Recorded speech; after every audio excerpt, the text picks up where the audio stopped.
ప్రార్థన అంటే ఏంటి? దేవుడితో మాట్లాడతాం. దేవుడితో మాట్లాడు. దేవుడు ఒకటే ఆశపడుతున్నాడు, ప్రార్థన చేయి అంటే మాట్లాడు, నాతో మాట్లాడు.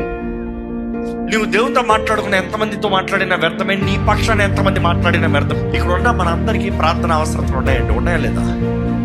ప్రతి ఒక్కరికి సమస్య ఉంది, ఏదో ఒక పోరాటం ఉంది, ఏదో ఒక నూతన ప్రారంభం కావాలి, ఏదో కలవరం ఉంది, ఏదో ఒక విడుదల కావాలి, ఏదో ఒక జయం కావాలి.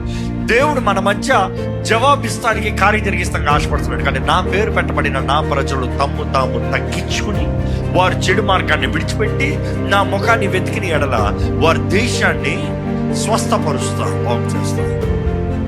It is us who humble ourselves. మీరు ఉపవాసం ఉంటారు లేదో, ఉపవాసం ఉంటారని నిర్ణయించుకోండి. Praise called consecration. ఏకాంతంగా దేవునితో సమయం గడపాలి.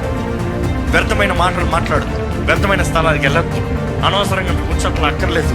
ఎవరైనా 21 days తర్వాత వాళ్ళు కమ్ టు యూ అని చెప్పారు, అవసరమైన let them know it is a time between you and God. నేను దేవుడు వ్యక్తిగతంగా 21 రోజుల సమయాన్ని తీసుకున్నాము, మాకు వచ్చి ఏకాంతం కావాలి.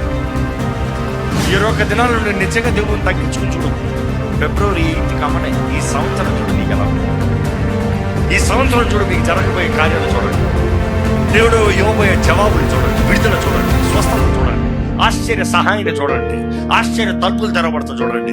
నిశ్చయంగా చెప్తున్నాడు, పట్టు నీకుంటే దేవుడి కార్యం జరిగిస్తానికి సమర్థుడు. ఆమేన్.